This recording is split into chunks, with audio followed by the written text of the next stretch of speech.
Welcome to the Get Your Local Business on Google Search and Maps webinar. Our speaker today is Matt Weber. Matt is originally from Philadelphia, so he, like many, is not a Florida native. Although he is a graduate of the University of Central Florida and has more than 20 years of experience in business marketing. You can get his expert insights straight from the source by tuning into the next episode of Search Talk Live, a weekly digital marketing broadcast that he does. And I will let Matt tell you anything else pertinent to him. But first off, I'd like to thank our sponsors, Veritas Pest Management and Lepensi Plumbing, Pools and Air. It is thanks to them that we were able to pivot and offer webinars over the last year when we were not able to do seminars in person. And they also sponsor our seminars when we are in person. So we will go ahead and kick it off and let Matt take it away. Hey, thanks, Carrie.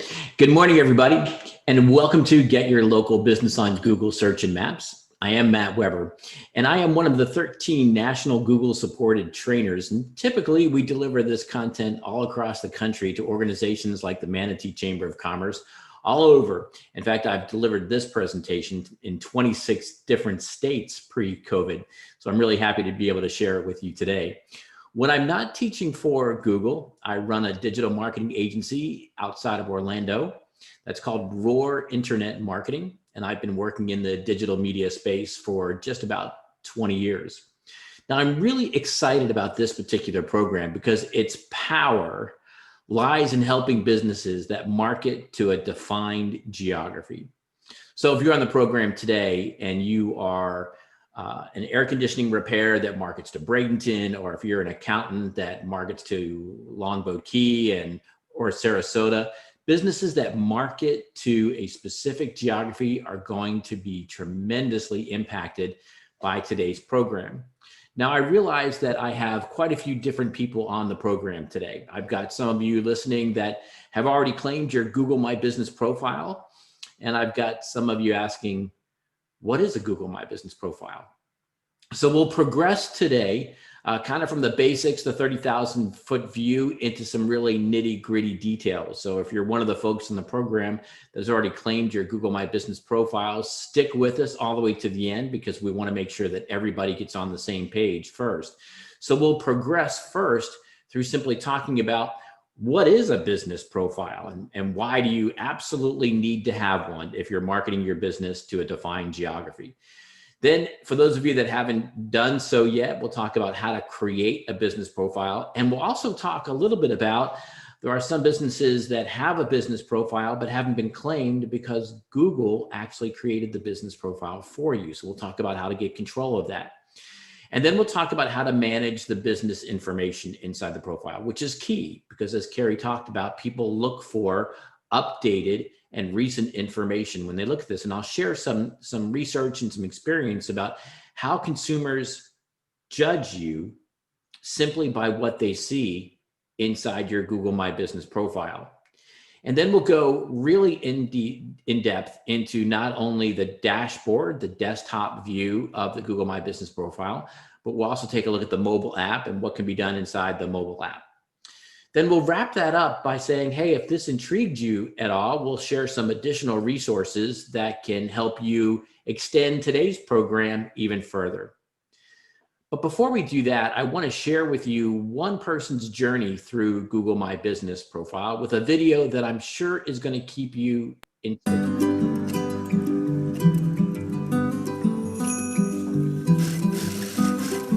My name is Vince. This is my shop. I opened Village Tailor and Cleaners in 1977. I arrived in New York 4 years earlier from Italy. It was me, my brother, my mom, and my dad. My mother taught me how to sew. When I opened the shop, the first person I hired was my mother. This is Bruno, the store mascot. My little advertisement. As a business owner, you're always thinking, how can you do better? I noticed that customers come in with the clothes in one hand and the phone on the other, always looking up information. So I said to myself, we have to put this store online. Google lets me decide how the shop shows up. I pick photos, I can post special hours, anything.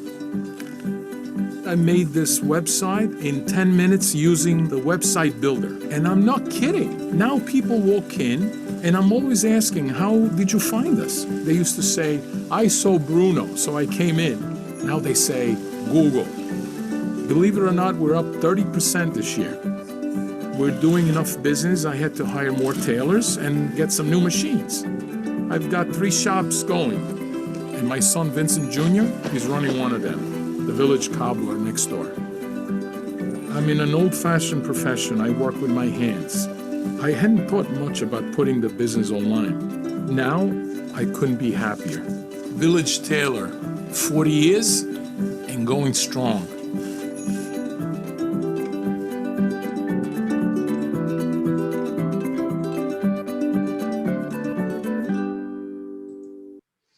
Well, let's talk about how you can sew up some results like Vincent had. And before we get into a little bit more detail, I want to remind you that if you do have a question, you can put it in the question and answer box here in your Zoom panel.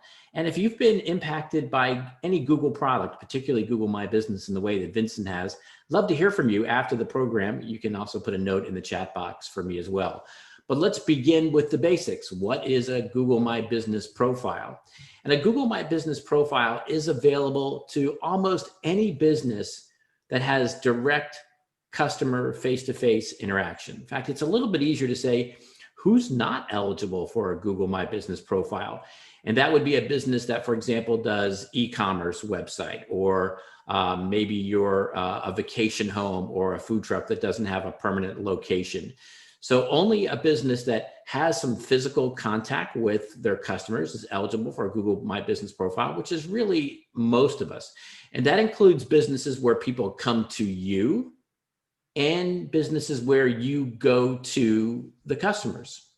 So inside the Google My Business profile that you see on the screen, you can see that it's really a digest of all of the things that are most important to consumers in their internet journey. In fact, throughout today, I'm going to refer to Google My Business profile as a gateway for the customers that are trying to seek your assistance. When we study how users behave on the internet, we realize that they travel kind of in paths and in steps.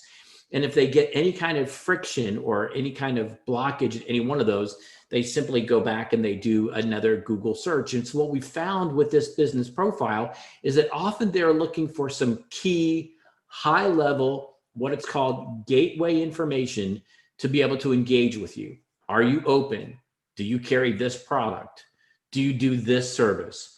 Super high level stuff that if the answer to them is no, or if they perceive it's no, even when it's really yes, then they retreat and they move around and they do a different search. So this gateway information is critical now in consumer journeys. This is also a part of a marketing medium called local search. So if you've ever done a search on your phone for a business and you've attached a geographic indicator in the search, like air conditioning repair, South Bradenton, you see that you get the 3 listings below the map, and those are called, that medium is called local search. Now, if we step back a minute as business owners, we can see why that medium is so impactful to customers. It looks authentic.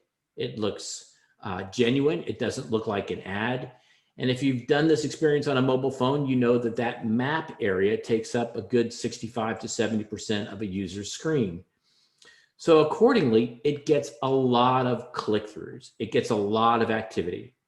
So for almost every small and medium-sized business that I've worked with that markets to a defined geography, ultimately, what we're talking about today becomes the single most valuable medium that they use in their marketing. Once they learn how to refine it and exploit it, it tends to be the one they absolutely can't let go of.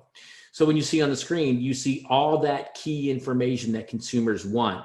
The hours, the reviews, how to get to your website, how to easily get to directions, whether or not you're open right now or not, and when you will be open. So here it is, that high level, super important gateway information, and that's what can be found in the Google My Business profile. And of course, Google has studied these inside and out, top to bottom, left to right, and has found that up-to-date business profiles are 2.7 times more likely to be considered reputable. And this is what a business profile looks like on a desktop version. I tend to compare these business profiles with store windows. And I think we can all remember pre-COVID when we could go shopping, when we would look at maybe a store window where maybe the merchandise in the window was a little bit out of date, right? It just, maybe it was a holiday and the holiday had passed and it just, you get that, it doesn't feel right feeling. And consumers tend to look at the information on that gateway Google My Business profile the same way. Sometimes they can't put their finger on it, but it just doesn't feel like it's up to date. And when they get that feeling, then they tend to not have confidence in it, not reputable. And so then they go somewhere else. So consumers have kind of developed this sixth sense as to whether or not your Google My Business profile is being kept up to date. And therefore, when it happens, it's considered far more reputable than. Now, reputation is great, but it doesn't put money in the bank account. So let's carry that research just a little bit further. And the research does indicate that up-to-date profiles are 70% more likely to attract physical visits and 50% more likely to lead to a purchase. Wow. So think about all the things that you're challenged to do in the course of marketing your business and making your business more successful. And think what a simple step this is that leads to such a monumental outcome. Remember that people are searching locally. So when I say putting a geographic indicator in their search, that means they're absolutely doing things like auto repair Bradenton. So when they do that, if you think about it, we're kind of using this thing called the World Wide Web to find things that are across the street. So this is a powerful local advertising medium that every small and medium-sized businesses needs to learn how to merchandise. Now, this is what the profile will look like on a tablet view, on a desktop, and on a mobile. And the great thing about having a profile on Google My Business is that Google's going to do the heavy lifting for you. It's going to morph the content that you put in to display it differently depending on the device that the user is using. In fact, if you look very closely at the screen, you'll notice that not only does the visual layout change, but some of the actual data that's displayed is a little bit different. So Google has learned over time that tablet users are seeking this, and mobile phone users are seeking this, and desktop users are seeking this. You don't have to do any of that thinking. It's all done for you, and Google's going to do that just by you populating your Google My Business profile. Now, for some of you, this step is going to be pretty easy. You may have one, but it's not been claimed. So if you do a search of your business, you might see what appears on the screen right now, and it might say, own this business, claim it now. And you can click that button to start the process to claim it. Now, it may also show if your profile is claimed, and maybe it's not claimed by you, but by somebody else, and that could trigger that process to get ownership of a profile. But before we get too deep into that, which we'll go into a little bit more in just a minute, let's go right from the beginning. And how do you create a business profile? And the very first thing that you need is to start at google.com/business. Now, there are 3 different types of people participating in this webinar today. As I mentioned, there are people who have claimed their business profile. And when you go to google.com/business, assuming you are logged into a browser with the same account that you use to create or manage your Google My Business profile, when you go to this address, you're going to go right to your dashboard to edit your profile. Now, there are some people in the room who have a profile, but it hasn't been claimed, but it's out there. And then there are some people attending today that don't have a profile at all. And we're going to talk about all 3 of those situations. But they all 3 have one thing in common, and that everybody needs a Google account in order to manage a Google profile. So a Google account, any email address can be a Google account. Any Gmail address is automatically a Google account. And here's a special pro tip. As you're kind of organizing your business's digital assets, think about creating one Gmail address that is not connected to any particular person that you can use to connect all of your Google assets, your Google My Business profile, your Google Ads account, your Google Analytics, your Google Tag Manager. When one Gmail address owns all of those, the synchronization is fantastic. It happens very easy. You can get them all to talk to each other if they're not owned by the same account, but it's a little bit more work. The other advantage of having one business neutral Gmail address that's not connected to a human is that there may be a day when you want the assistance of a digital agency and you say, hey, well, I want you to look at my Google My Business profile. Here's my account to log in. And now if that's your personal account, then that also means they have access to your mail and any other things in that. So really a good idea to establish one neutral account, not connected to any particular human, and begin that to connect all of your Google assets, like your business name marketing at gmail.com is a great address to start using to line up all these. So once you've got your Google account and you go into google.com/business, remember, as I mentioned, if you've already claimed your Google My Business profile, boom, you go right to the dashboard.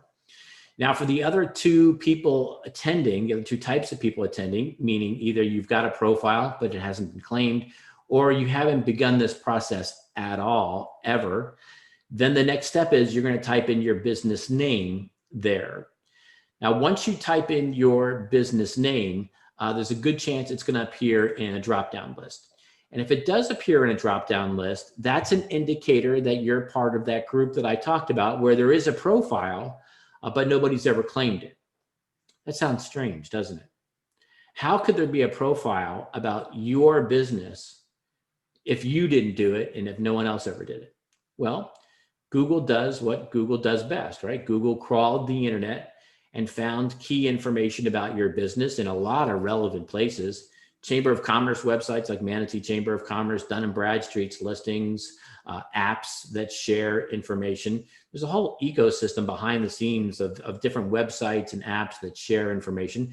And Google may, over time, have aggregated all that information and put together a composite of your business, even though you didn't do it. And that's why it's appearing in that drop-down list.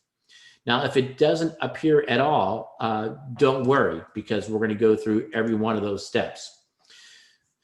So if you saw your name on there, or if you had to type in your name, the next thing you're going to do is select a category for the business. Now, when you go through that list, and it's a long list, you may find that maybe there's nothing that really hits the nail precisely on the head as to what you do. I remember teaching this class in Pittsburgh right before COVID. And a lady came up to me afterwards and she said, well, they have a lot of categories, but there's nothing there that demonstrates what I do. And I said, oh, what do you do? And she says, well, I sell gluten-free and vegetarian dog food. So there is a category for pet food and a bunch of categories, but nothing for gluten-free and vegetarian dog food. So I told her to, grab the category that's closest. We'll talk about how to add some attributes later on, but I kind of left that conversation wondering, how does your dog let you know that it prefers a vegetarian lifestyle? So you may not find exactly what you do, but you're going to find something very close. Go ahead and choose that category, and we're going to go on to show you how you can refine that in just a second. Now, Carrie asked you to get a cup of coffee, and I'm hoping you did, because right here, what we're about to talk about is where most people trip up in setting up their Google My Business profile.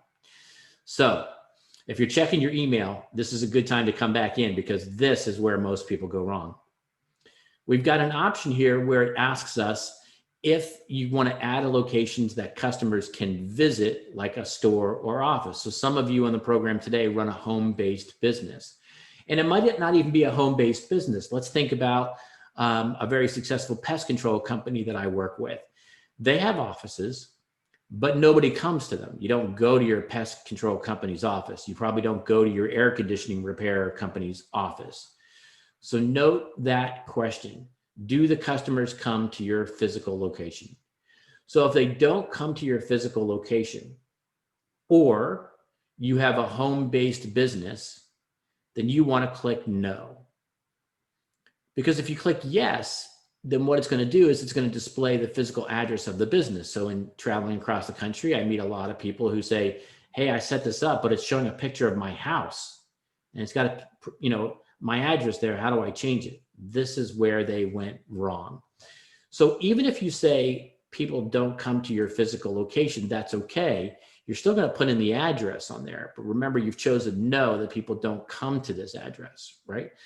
So remember, it has to be your complete physical official address. Be wary that the street name matches what the post office would call it. So if it is Main Street, don't accidentally put Main Drive, because you'd be surprised how many cities have a Main Drive and a Main Street.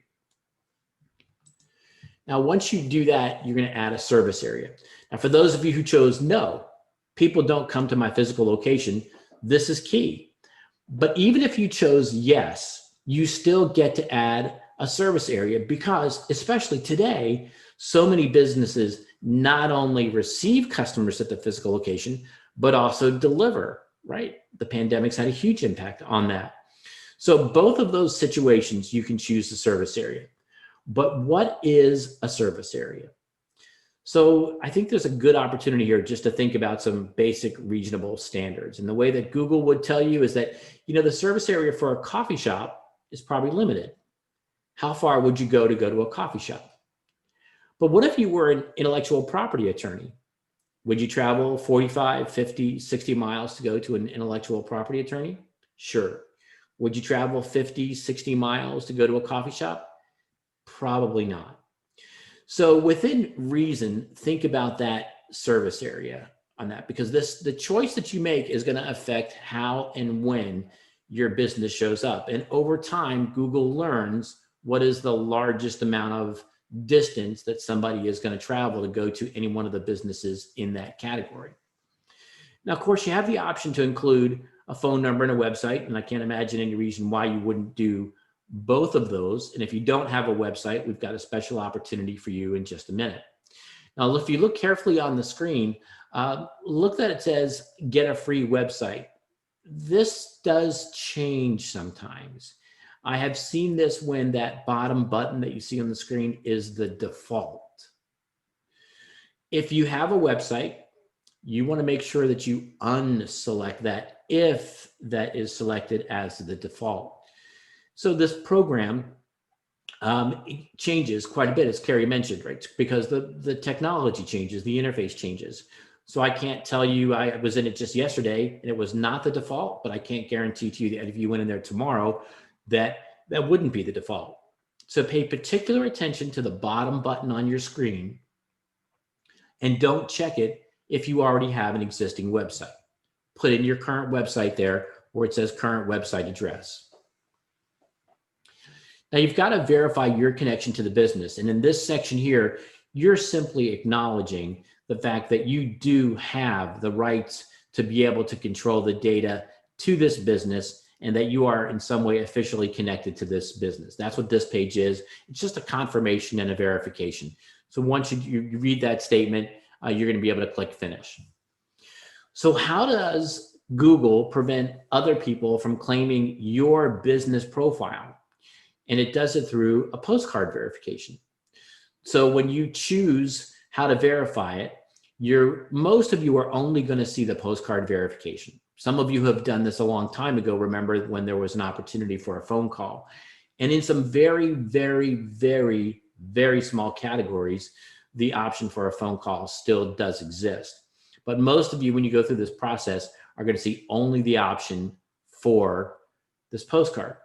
Now, I imagine I've got quite a few people in the program today that have gone through this and had the postcard get lost or somewhere it didn't come from. So make sure you put in an address where either you or somebody that you know is controlling the mail. So it's not uncommon, for example, that somebody puts in a corporate address, even though they're creating the business profile for a location. Postcard goes to the corporate address. Somebody who gets the mail at the corporate address has no idea what it is, throws it away. The verification window only has a limited time on it. And then somebody has to go through this process all over again. So make sure that the address you give is a place where you can actually get mail. And I've seen it take 3 and I've seen it take 20 days to get there. So there's no really defined date, but be aggressively on the lookout for it. But even while that's pending, you still have the opportunity to add to your Google My Business profile. It simply means that it's not live and visible to the world, but it's still an active profile. So once you do some of that work, you're going to have the opportunity to add services at this point. So what you're doing right now is you're adding to the profile, even though the world can't see it. And so based on the category that you chose, Google's going to publish a possible list of services that's associated with that category. And if they don't, if they're not relevant to you, you just turn them off on that and then click save. Now, this is a super key part of a Google My Business profile. It's that introduction. Remember that I talked about that Google My Business is often a gateway medium for consumers. Remember that consumers are skimmers. Consumers aren't readers, they're skimmers. So you want to write something brief, succinct, to the point, and write about what the consumer is trying to achieve. Let me pause here for just a second. Let's go back to the last time you did a Google search. Weren't you trying to solve a problem? Weren't you trying to acquire something that helped you? I'm going to guess for a minute that the last time you did a Google search, you weren't looking for a company with a great mission statement, or a company that's been in business for more than 20 years, or a company that had a leadership team that had more than 100 combined years of experience. See the difference? People go to the internet to scratch an itch. People go to the internet because they're trying to solve a problem. The more directly you can address how you help their problem in this description, the more likely they are to travel through that gate and take the next step in engaging with you. Too often people use this description for a little bit of chest thumping. And this is where the internet has changed marketing and has changed consumers, right? Consumers are looking for information that helps them. We're not as much in control of the marketing message as we used to be. So what's more important is the words that consumers need to hear, more important than the words that you want to say. And you'll find that's true in just about every digital marketing opportunity anymore. Now, there are a couple points in this presentation where I really have to stop and say, you know, if you're taking notes, this is an opportunity to underline this in red or pull out your yellow highlighter, because we've become a visual society. And to succeed today as marketers, we have to be great visual storytellers. I think you can see what has happened to consumers just by looking at maybe your own social media usage. How much of what you're consuming on social media is visual, and how much of it is text that you have to read? So consumers are showing an increasing resistance to reading text. That means we all have to be great visual storytellers, no matter what business we're in. And your Google My Business profile helps you with that. You can upload photos, an unlimited amount of photos that help tell your business's story. Now, some of you are saying, well, you know, I'm not really a visual business. You know, I'm not really a store. Every business is a visual business. If you have a great warranty, take a picture of it. If you carry particular brands, don't say it, show it. Show those brands. If you do a particularly great job at working after hours, then make sure your photography includes somebody working at night or somebody working in the early morning. Take a minute and reframe how you tell the story of your business and ask yourself, how can you do it visually?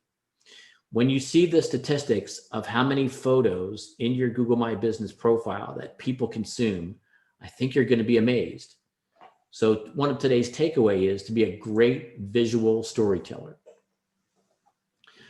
Now, remember that you're doing all of this before your Google My Business profile is actually verified, and that's okay. So you continue to update this information and you click continue, and it's all saved. In fact, until it gets verified, until you get that postcard, you can come back to your Google My Business profile. Remember, you're going to go to google.com/business, and continue to update all of the information. And coming up in just a few minutes, we're going to talk about more of the information that you can put into your Google My Business profile. So once you have it, I often find that businesses tend to forget about it. It tends to become a set it and forget it medium, even though it's being exposed and displayed for some of you on the program today hundreds of times in a week. We haven't touched it. So to be successful with a Google My Business profile, and really with any type of digital marketing, you really have to think about it as a garden. You've constantly got to be pulling out the things that aren't working and reseeding it with new things. So if your Google My Business profile isn't on your radar as something that you need to actively manage, let me ask that you give that some thought as a result of coming to today's program. And later on, I'm going to show you how you can get someone's help to do that for you, that it doesn't all have to fall on your shoulders. But let me just plant the seed, if you'll pardon the pun, that your Google My Business profile is literally like a garden, and it needs constant attention and reseeding with new things. And not only does it need new things from you, but as I mentioned a few minutes ago, the interface is always changing.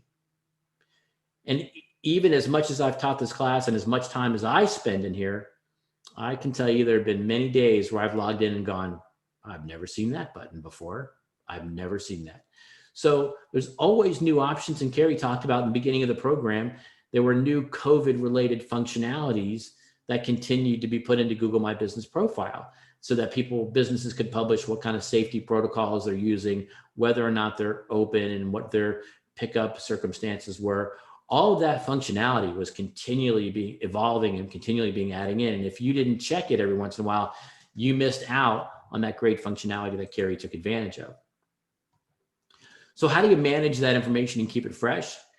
Now, this is what the Google My Business profile looks like on a desktop, and we call this the dashboard. The dashboard is what it looks like on a desktop, and this is where you go to see the features that I'm about to introduce to you. And as a reminder, you should be able to get there going to google.com/business. Now, if you are in a browser and you're logged in and you Google search your name, your business name, you're logged in with the same account that you used to create your Google My Business profile, you're going to notice a funny thing. You can actually edit your profile from the front-facing consumer view, which is what you see on the screen. So you can actually edit it right from the search results page. You can't change everything that you can in the dashboard, but there are some things that you can do, which kind of makes this even easier.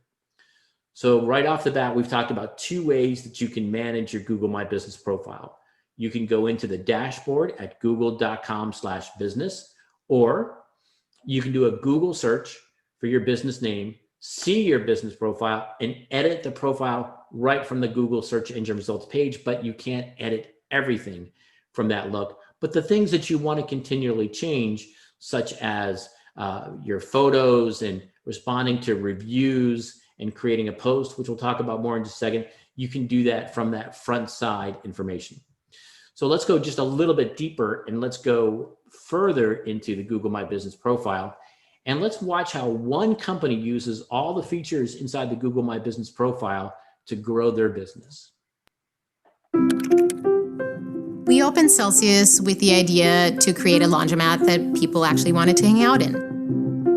When New York issued its stay-at-home order, we quickly shifted to drop-offs only.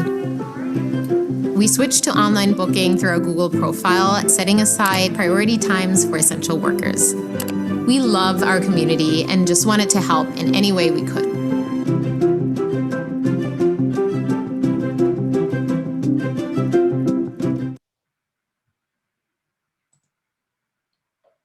Short story, big results for people using Google My Business profile. So let's see what they did. So a couple tips here on using a business profile. Make sure that your business name is your real actual name. And so what's the opposite of this? What does it look like when it's done wrong? So if a business name is Joe's Plumbing, but Joe decides to put in Joe's Lakewood Ranch Plumbing as the name of the business because he thinks that when someone searches plumber in Lakewood Ranch, he's going to get an advantage, he's actually violating Google's terms and conditions.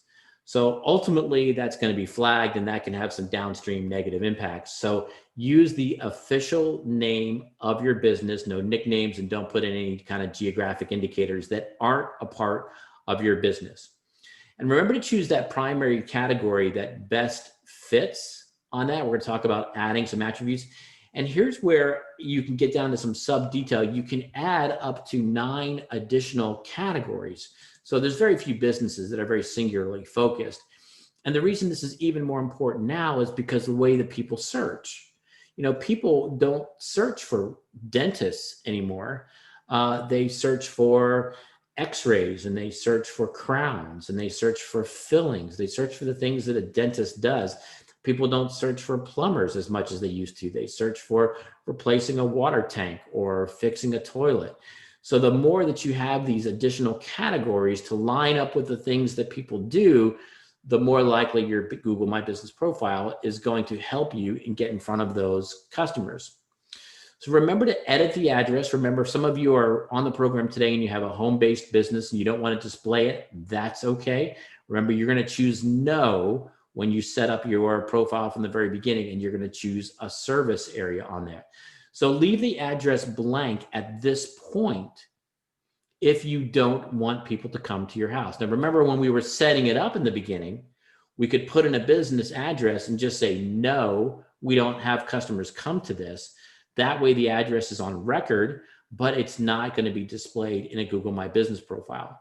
So in this one, because now remember, we're a published profile at this point, if you put in a business address, it's going to display. So if you don't want it to display, don't put in an address and simply choose those service areas that we talked about. Boy, particularly with COVID, people are using Google My Business profile to find out when and where and how they can get in touch with you. And 40% of people that have been users of Google My Business profile said the hours of operation are among the most important things that they use Google My Business profiles for, to find out about a particular business. And we've all known that, man, our hours have probably changed by COVID, right? Now we've got hours for this and special hours for that. And you can put them all in to your Google My Business profile. You're simply going to click on that button that says special hours, and you can put in all kinds of configurations.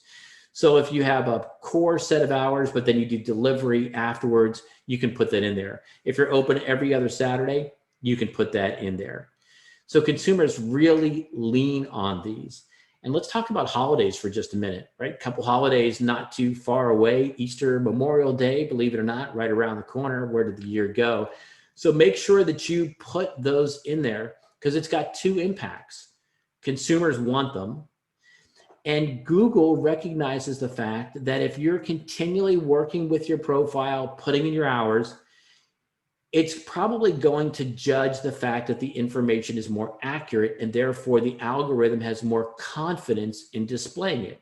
Imagine the algorithm coming to a Google My Business profile and seeing that it's never been changed and that the hours haven't been changed. But then everybody else in that category has been changing the hours. You can see why the algorithm might say, hey, we have a high level of confidence in this data, and we have less than a high level of confidence in this data. And that might be one of the things that affects whether or not you are displayed in that local pack that we talked about more often or less often than one of the businesses that you compete with. There's lots of signals that Google looks for to make sure that it has confidence in the data, because we can make this as complicated as we want, but Google doesn't want to give you as a consumer or me information that is false. It doesn't want to tell me to go to the dry cleaner at 7 o'clock in the morning to drop off my clothes when I really can't drop off my clothes because they don't open till 8. If that happened to me quite often, then I would learn not to use Google My Business as a reliable source. Google totally gets that. So it's constantly monitoring how it can judge the validity of the information about your business in the Google My Business profile to increase its level of confidence to ensure that it can confidently display it to consumers. Now, here's a feature that came out just a little bit more than a year ago. you can create a vanity kind of URL, or let's call it a short name that some people call it. And the reason this is key is because if you do want to use this in your marketing, for example, let's say you do a post coming up, we'll talk about doing a post, and you want to refer people to it in your other marketing materials, you can simply click on information there and enter that short name. So then when you put that short name in there, the address is going to be g.page/ the name that you put into that blank. So let's just say, for example, I had a business named Matt's Meatballs, and I wanted to use my Google My Business profile as part of my outside marketing. I could say, to see my current hours, go to g.page/Matt's Meatballs, and there's my current hours. And if I'm going to do a post, which we'll talk about in just a few minutes, I can tell people, see our latest specials. I'm going to post them at g.page/Matt's Meatballs. So it gives you the way to convey the content of your Google My Business profile in other channels. For those of you who have been using Google My Business profile for many years, you remember at one time, this was some really long URL with a bunch of alphanumeric characters in it that nobody could remember and nobody would ever use. But now that it has this vanity or short name functionality, now it's easy to share and easy to spread on your other marketing materials. You can, of course, add a phone number and recommend that you do, and you can add up to 3 numbers. So it doesn't happen very often these days that I see people having a phone number for this particular geography and a phone number for that particular geography. But it does happen. It's rare anymore to do that. Same thing with toll-free numbers. Very few businesses are using toll-free numbers anymore. And of course, if you don't have a website, you can create one here in this section on your screen. Now, you remember the first video, Vincent talked about how he created a website in under 20 minutes. And that's legit. Because what happens is that it will use the information that you've already populated into your Google My Business profile. You've already put in a description. You've already put in some photographs. You've already chosen a category. By creating your website here, it will do some of that work for you. It'll carry that data across. You'll be able to select a theme. There's a limited number of themes, which is kind of a coordinated collection of fonts and colors that all match together, and you can create a website. And with that website, you can either point a domain to it, like you would any other website, or it'll publish a domain. It's a little awkward on the name side, but it'll give you a name that you can use if you don't have a domain name. I doubt there's too many people on the program in that situation, but if you have some additional questions about that, definitely put them in the Q&A box and I'll be happy to answer them. Now let's talk a little bit about attributes, one of the most frequently expanding areas of your Google My Business profile. And attributes are just additional elements that allow you to discern your business from anyone else's business that a consumer could be looking for. And these attributes vary by category. So if we opened up the conversation to everybody on the program today, people would say, well, I don't see that one in mine, and I see this in mine, but I don't see that one in mine. Because these categories, these attributes tend to come from the words that people tend to attach in search queries to the category of business. So, believe it or not, people do search for veteran-led plumbers as an example. And if that did indeed happen, then you would see potentially veteran-led or Black-owned or women-led as an attribute for the plumber category, but it may not show up in another category.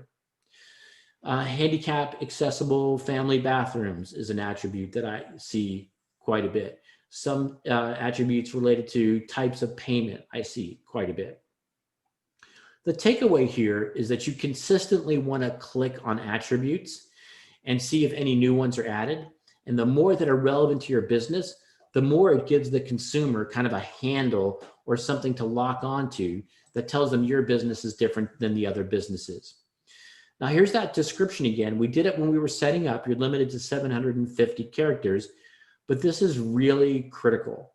And remember, I just want to encourage you as a takeaway of today's program that people are skimmers.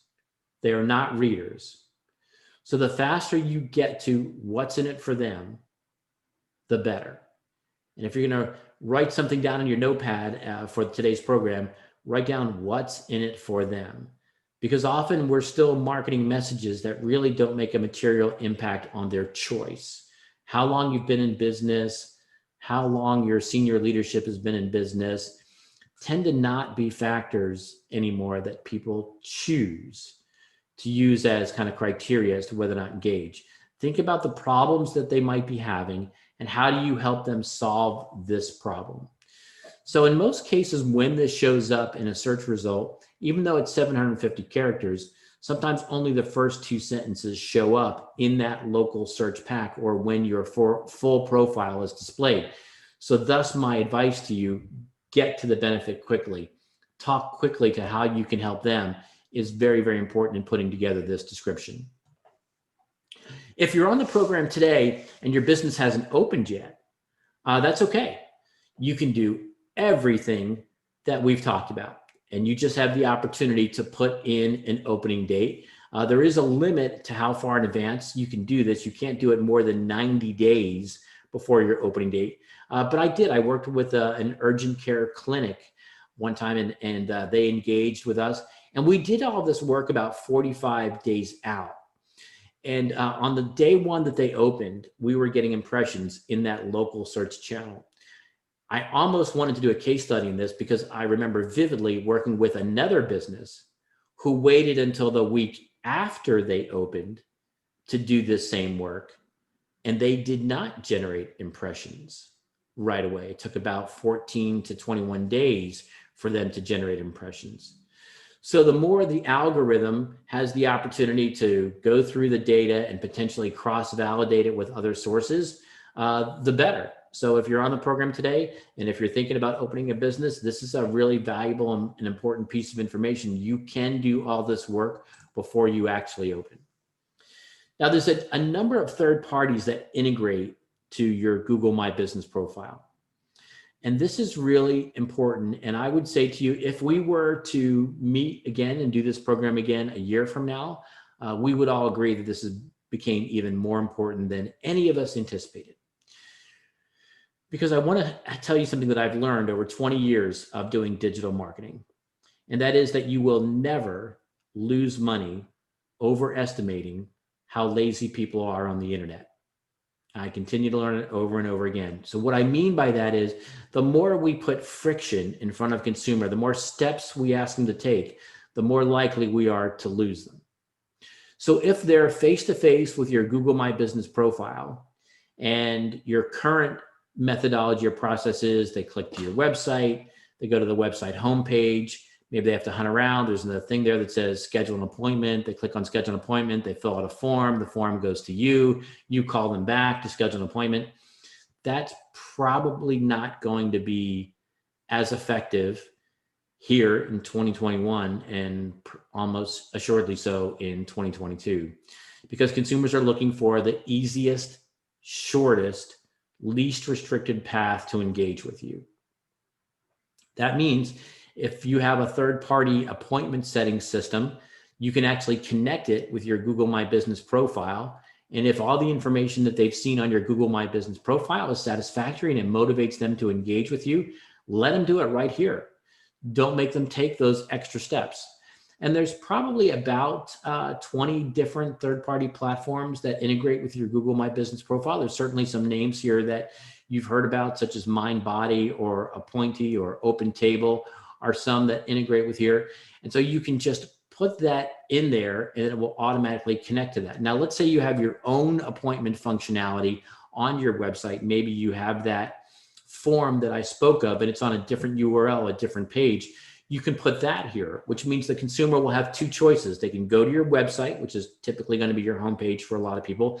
And with this additional option, they can click on get an appointment and it will take to that page where they can skip over the homepage step and go right to the form where they fill out to get an appointment.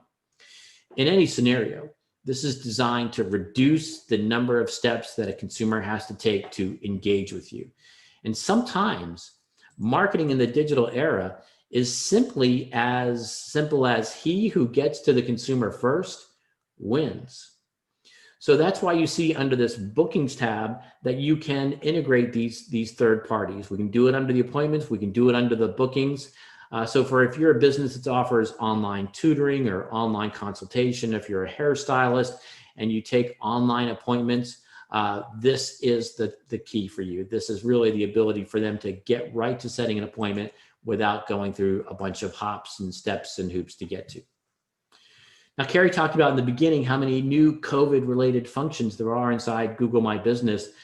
And there are, and they're great. And it shouldn't surprise you that this is highest now among the information that people are looking for. I work with a lot of elective medical practices, and this is one of the first things consumers are looking for. What are they doing to keep me safe? So you can post your COVID-19 updates, and they appear in a special COVID-19 related banner up there. And you'll find this on the post tab on there as well. So we've got COVID-related 19 posts, which appear in a special kind of related banner on your Google My Business profile. But generically, this post function is much like you're thinking about posts in maybe other websites or social media platforms that you work with. You can create a post which can be text, can be a photo, can be a video. It can be a combination of a text and a photo on there. And these posts allow you to communicate anything from special opportunities to new hours. Let's take a look at how some businesses are using these posts. Businesses are using them just to say what's new. Hey, we've just added this particular service line on there, or we've expanded our hours on there. People are using them to merchandise specific products on that. Businesses are using them for offers. There are specific types of posts related to offers. And the nice things about these is that they kind of auto expire. So you don't have to remember to take them down after the offer's over. And there are special types of posts about events. So we know that your Google My Business profile gets a lot of eyeballs. And you may not know that. Now I'm going to show you how you can find that out in just a second. But from as many businesses that I worked with, usually businesses are just astonished by the amount of impressions their Google My Business profile generates. Why not take advantage of those eyeballs and actually promote a message that deepens the relationship between you and the prospect? You know, I'm a big believer if somebody gives you free digital real estate, you ought to take it, especially when it's as valuable as this. So click on posts inside your dashboard to be able to create these different types of posts. Now, when we were talking about setting up the profile from the beginning, I talked about how valuable photos are. And Google has done a lot of research on this, and they've shown consistently that 90% of customers are more likely to visit a business that has photos on a search results page. And maybe it's never been presented to you this way, but I'll bet you right now you're kind of stepping back and go, yeah, that makes sense, right? Think about the world of social media that's around us. It makes sense that we're becoming a visual-oriented society, and it makes sense that as marketers, we have to become great visual storytellers. You know, I have to share with you that sometimes when I look at the research, I'm a little afraid of what we're going to look like in the next 10 years as I continue to see that people have less and less of a desire to read and only want to consume pictures. You know, I'm not so sure we're not that far away from going back to hieroglyphics and just pictures. You know, we're going to be a society that consumes information through memes and icons. But I would be remiss if I didn't share with you as a business owner how important this is to tap into that consumer trend that we're completely confident in, that people want to assume information visually rather than via text. So upload your photographs. And it's easy to do. You can do it from your phone now. You can upload the photographs right from your phone to your Google My Business profile. And just keep in mind that these photos are what people are going to use to create an impression about your business. And some of you have experienced that customers also have the ability to upload photos to your Google My Business profile. So, you know, make sure that they're good images, they're well lit. If you have the ability to put your logo as a transparent icon or as an overlay on the photos that you put in, all the better, right? Because remember that people are skimmers. They're not always paying close enough attention to what they're looking at. So the fact that you can reinforce that this thing that they see is coming from uniquely you all the better for you to continue to do that.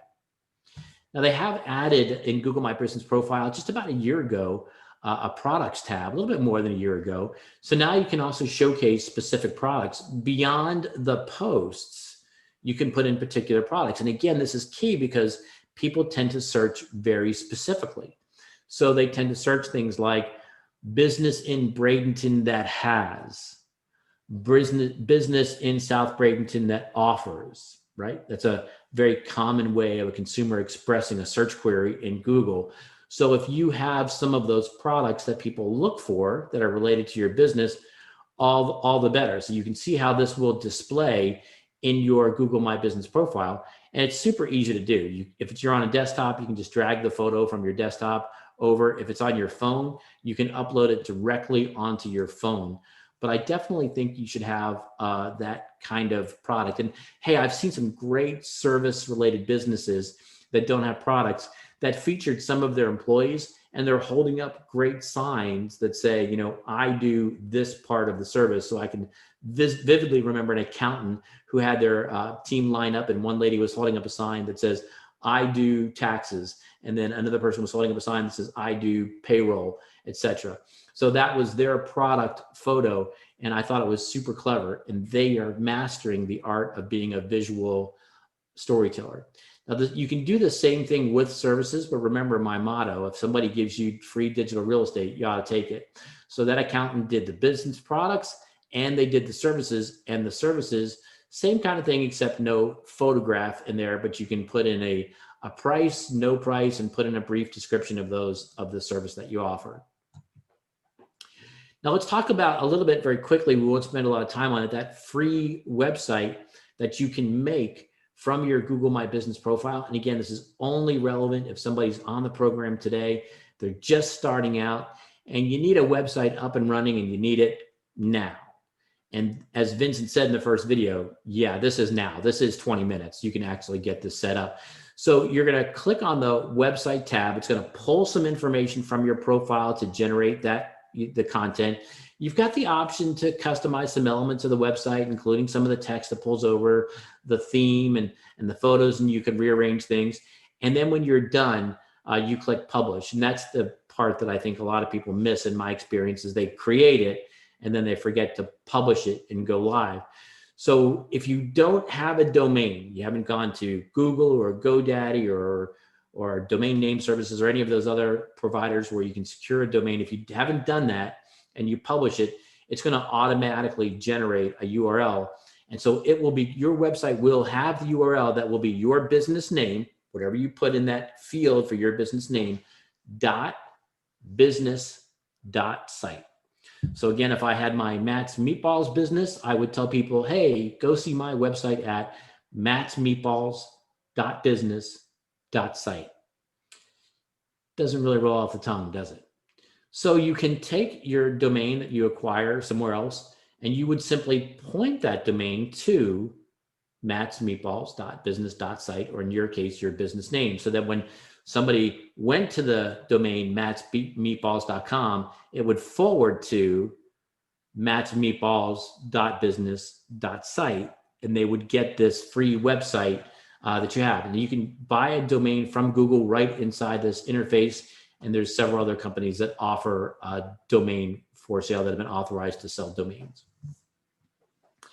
You know, I think we may have done a little bit of a disservice here, and I realize we're about 1 minute over, so we'll speed it up just a little bit so we get some time for some questions. But we probably should have put this topic at the very beginning, which is reviews. And you know how important reviews are because you know how important they are to you. No one has to tell you what role reviews play in the customer journey. They're massively important, and they are becoming more important by the day. So rule number one is you need to respond to every single review. And that's why you need this Google My Business profile. You need to respond to every review, the good, the bad, and the ugly. Because when they've researched today's consumers, they found out that consumers do not jump off of a cliff when they see a negative review. Consumers do not look at a negative review as a negative element to a business. What they do look at as a negative element is an unanswered negative review. So how you're handling your reviews is simply the portrait of your commitment to your customers in the eyes of consumers.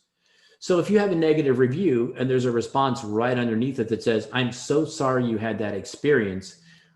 Let us see if we can help you further. Please email us at blank." Consumers actually look at that as a positive. It's when they see a review that says, "This business was terrible. It was dirty on the inside. It was dirty on the outside," and nobody responded. That's a problem. And even positive reviews need to get a response. You know what it feels like. You know, you've seen somebody say, "This place is great. This is fantastic. I got great service." And right underneath it is the business saying, "Hey, thanks so much. Really appreciate you coming by." You know what that feels like. That feels like that's a business that's engaged with its customers.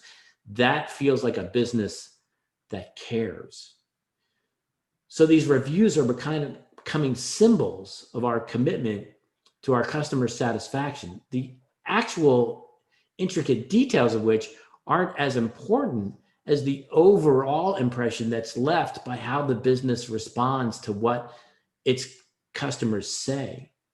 So remember, you can only respond to reviews by being able to get into your Google My Business profile, and every review should get an answer, and it should get a timely answer. And as we talked about in the beginning of the program, there's a great way to share your reviews is you can use that short name that we talked about in the beginning, right? Yourbusiness.page, g.page, your short name, and then /reviews. It takes people right to where your Google reviews are. So if you're on the program today and you've worked hard and you've managed your reviews and you've got fantastic Google My Business reviews, use them, leverage them, share them. Tell people to go to g.page/ the short name that you've put in /reviews, and they go right to the part of the Google My Business profile where the reviews are. And not that long ago, it was hard to get people to go to that review section. They had to kind of hunt and around and looking at it. Here's a feature that's being continually expanded. Messaging, you can text message. People can text message you right from your Google My Business profile. And let's face it, texting has become kind of a second language, right? I imagine if I asked how many of you have sent a text message since this program started, I would guess that just about all of you are probably going to raise your hand. So you get the role that it plays in our communication. Why not let consumers do that with you as well? So when you turn on this functionality, they can text you from their phone. They don't get your number. You can respond inside the Google My Business profile. So if you have the mobile app for Google My Business, you can respond right away. They do not see your phone number, but you can have a text conversation with a customer, just like you're texting them phone to phone through your Google My Business profile. And this is key, right? Because remember, it's all about gateway information. Sometimes people just need that quick answer. Do you carry this? Do you do this? And then they can move on. Now, if this is beginning to sound like a lot of work, oh my gosh, we got to text people, we got to upload photographs, we got to answer reviews. It's okay.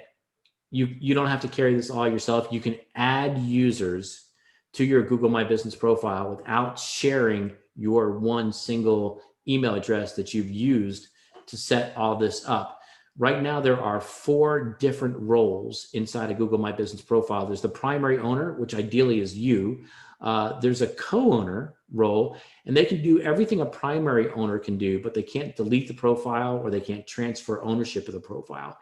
And then there's a site manager, and they're a little bit more limited. They cannot add other users. They can change the hours. They can respond to reviews. They can upload photographs on that. So in a descending order, your role is omnipotent. You can do everything. A co-owner has a little bit less power, and then a site manager has a little bit less power. And they've actually taken away that 4th role called communications coordinator, which they had up until about 3 months ago. So you can share responsibilities for keeping your Google My Business profile fresh and up to date the way that it has to be. So we're coming toward the end here, and I promised you that some of you are going to be amazed at how many eyeballs your Google My Business profile gets. And you can see that when you go into the dashboard and you click on the Insights tab. And it's going to show you a couple different types of search activity. So direct means they've looked for your business name, or in some cases, they've looked for your address. Then discovery means they've looked for generically what you do: air conditioning repair, Bradenton, CPA, Longboat Key, right? They didn't look for you, they looked for the category of what you do. And that's key, right? That's the one you want the most, because these are the people that you want to be introduced to that you don't already know. And then finally, branded means they've done a search that with brands that are related. So typically other businesses that have chosen the category, the same category that you have. So I think you're going to be amazed to see the number of times that your Google My Business profile is exposed. And then you can also find the exact search queries that triggered that. You can see what customer actions they did. Did they click on maps? Did they click on hours? Did they click on the messaging button? Did they initiate a phone call? Did they try to get directions request? And that is all great insights that'll help you shape how to use your Google My Business profile, and even some insights that'll help you shape some of your offline activity as well. You'll see which photos generated the amount of activity, and that's a great clue in and of itself. Hey, I got to do more photos of this because this particular photo gets a lot of activity. So let's wrap up before we get to the Q&A and talk about what are your next key steps. You want to go to google.com/business. As a reminder, if you've already set up your profile and claimed it, you'll go right to your dashboard. And then if you didn't, you'll see the opportunity to type in your name. Some of you may find there's a profile for you, but it hasn't been claimed. And some of you may not see your business name, which you're starting from scratch and building the profile for you. And even while it's being verified, you can continue to add information. Where do most people go wrong? Why isn't this as a valuable asset as it can be for a lot of businesses? Well, they don't feed it. And it takes regular recurring feeding to be strong. So make it a habit of reviewing and updating your business. And secondly, always be adding new photos. Remember that change your posts, be adding new posts on that, new photos, change your information as your business information change. And look at the data, right? The great thing about digital marketing is how we can connect the dots between the information and our actions. Try something, look at the data, analyze, try it again, look at the data, analyze, try it again. The amount of data that's available to you is amazing. And not only is there a lot of data available to you, but there's a lot more resources where this came from.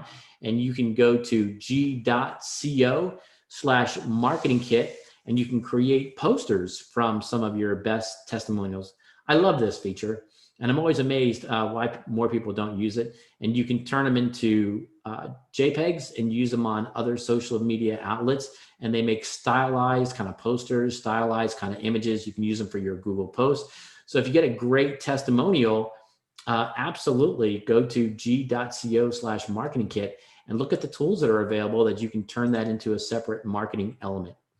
Now, all this sounds great. You want to learn a little bit more. One of my favorite apps is Google Primer. It's available at both the Apple App Store and inside Google Play. It's called Primer, P-R-I-M-E-R. And it's just a collection of very bite-sized digital marketing lessons. Got any kind of a wait time or inactive time in your life, waiting for someone to meet you at a restaurant, you're on a treadmill, just download a lesson. They're all about 6 to 8 minutes long. And if you don't like that particular topic, just go click skip, go to the next lesson. I can't think of a better way to get current on some basic digital marketing topics quickly. But if you do want some more substantial and robust information, you can go to g.co/grow/quick help, where you're going to watch videos that get into topics more in depth than the Primer app. And they're also updated very frequently so you can learn about new features. And with Google Grow on Air, there are live programs, and you can find them at g.co/grow on air for live virtual workshops just like this one.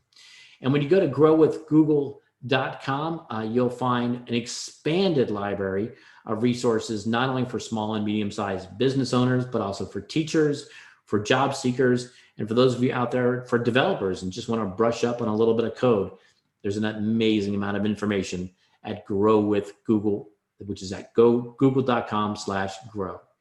So if you want it, it's out there. If you want to expand what you know about digital marketing and some of the things we talked about today, there's all kinds of places to expand what we've talked about today.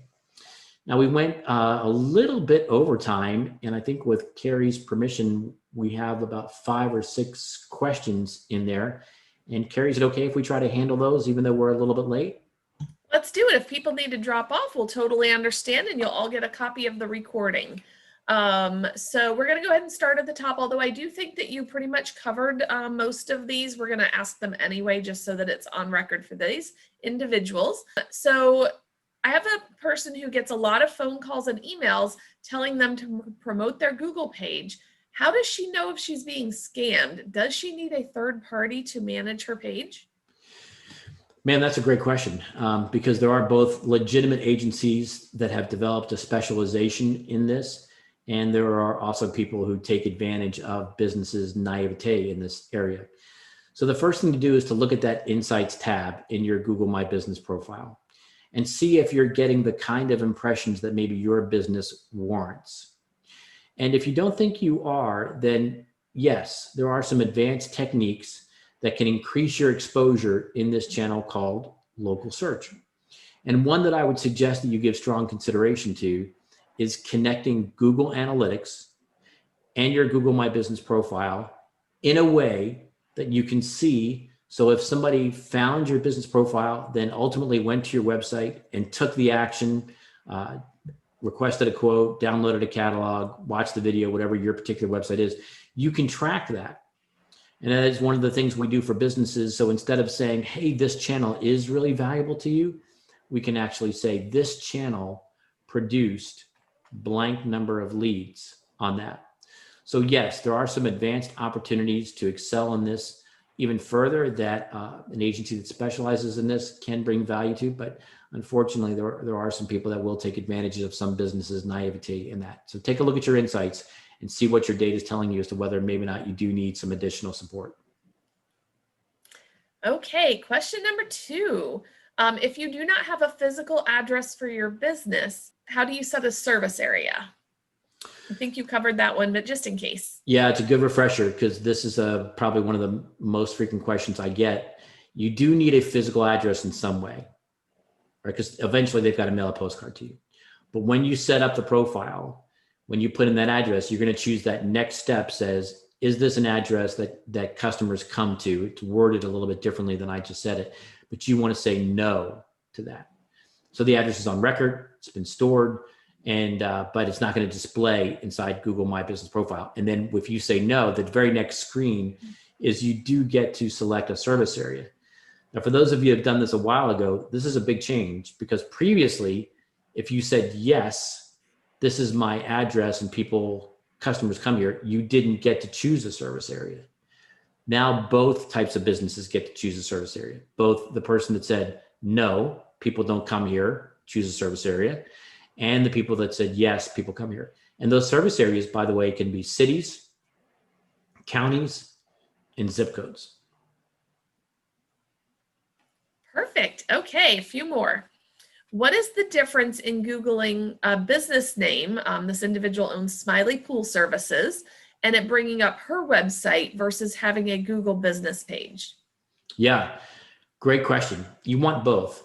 And so there's been a lot of research out there that indicates when consumers see more than one listing on a Google search engine results page, it increases the confidence and increases the click-through rate.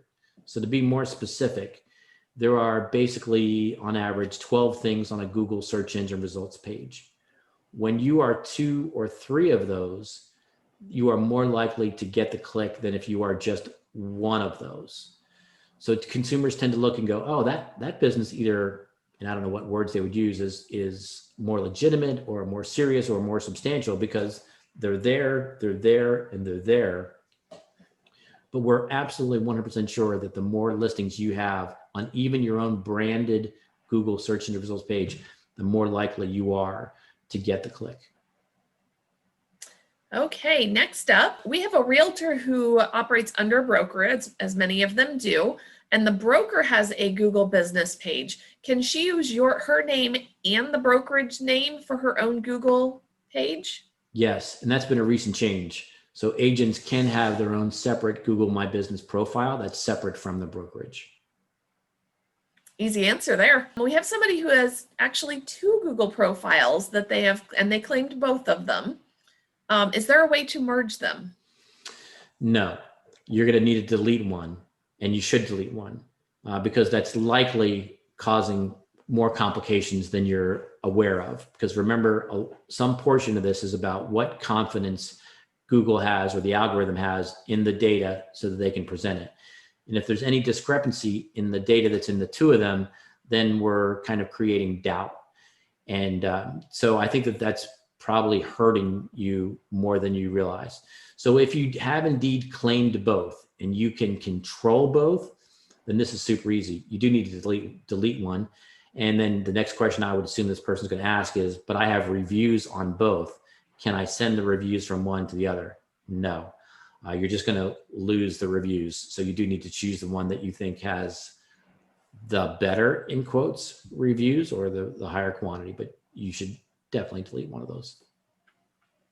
All right, there's just one question left. Her company tends to not show up in the map section. There are much smaller companies that show up that don't have nearly as many reviews, but she doesn't. How does she fix that? Could be a couple of issues, and I'm going to give 3. The most common is that some element of that Google My Business profile isn't connecting with the way that people search. Either the description isn't correct, the categories not correct, and maybe they haven't chosen all of the categories. So step 1 is I would make sure that the Google My Business profile is completely filled out comprehensively and accurately. Number 2, there's inconsistent information about that business elsewhere on the internet. And generally the center posts of that are the phone number and the physical address. So I would Google the physical address and I would Google the phone number and see if there are other listings, like in a Chamber of Commerce website or somewhere else, that don't match up with what's in that Google My Business profile. So if Google runs around the internet and finds out information about that business, but over here says, oh, look, it's on 124 Main Street over here, but over here it's on 356 Elm Street, then that's going to potentially weaken that. Then the third element is the name of the business itself. And so make sure that the name of the business is the name that appears in the records, because if you're not following Google's terms and conditions as it relates to your name, there is a mechanism for which other businesses can offer to Google that this particular business isn't following Google's terms and conditions. And since there's only 3 slots in that very valuable map area, it's not uncommon for the people who are aggressively working this channel to try to limit the number of times someone who's not following the rules appears in those maps. So they will file this process with Google and say this particular business is violating the terms and conditions. In most cases, that results in a notification to the business, but it doesn't always. So I would make sure that just everybody's following the rules in that Google My Business profile. And the biggest place that people violate the rules is in the exact naming convention of the business. Make sure it matches. Okay. Well, those are all of our questions. I do not see any more that have come in, and I know that we are over time, so I appreciate everybody who stuck around with us. Thank you so much, Matt. If we were in person, I think we'd be clapping for you, so we'll just assume everybody is clapping from their home or office. I'd like to again thank our sponsors, LaPensie Plumbing, Pools and Air, and Veritas Pest Management. Thank you so much, and I hope you all have a great day. Thank you, everyone.